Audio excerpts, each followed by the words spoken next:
Bonsoir à tous, bienvenue dans votre édition du Grand Lyon. Les Nuits de Fourvière, qui auront lieu du 2 juin au 31 juillet, ont choisi le musée des Confluences pour annoncer aujourd'hui leur programmation. Pourquoi ce lieu? Eh bien tout simplement parce que des spectacles vont avoir lieu ici, mais ce n'est pas la seule nouveauté de ce festival qui passe désormais sous pavillon métropole. C'est une grande première pour nous. Il ne s'était encore jamais produit aux Nuits de Fourvière. Gérard Collomb, monsieur loyal de la présentation de la programmation 2015, c'est l'une des conséquences du passage à la métropole. Désormais, c'est le Grand Lyon qui subventionne en partie le festival et non plus le Conseil général du Rhône. Alors qu'est-ce que ça change? Pas grand-chose, nous assure Dominique Delorme, le patron des Nuits de Fourvière.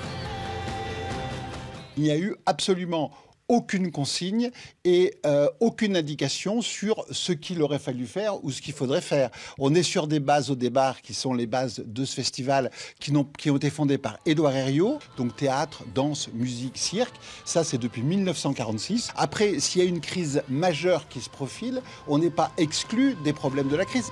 Car la vraie menace, elle est là, la baisse des dotations de l'État aux collectivités locales. On a vu ce que ça pouvait donner à Lyon. Le projet de déménagement de la Maison de la Danse en a par exemple fait les frais. Doté d'un budget de 10 millions d'euros, les Nuits de Fourvière auraient-elles du souci à se faire l'année prochaine?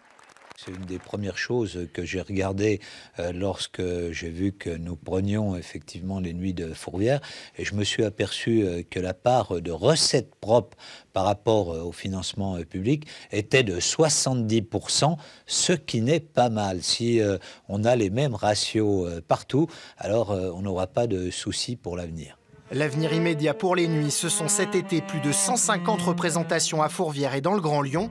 Parmi les artistes attendus, Björk, Iggy Pop, Florence Foresti, Christine and the Queens, Masha Makeyev ou encore Michel Legrand. La billetterie ouvre demain à 16h et pour la première fois, il y aura même un point de vente place Bellecour.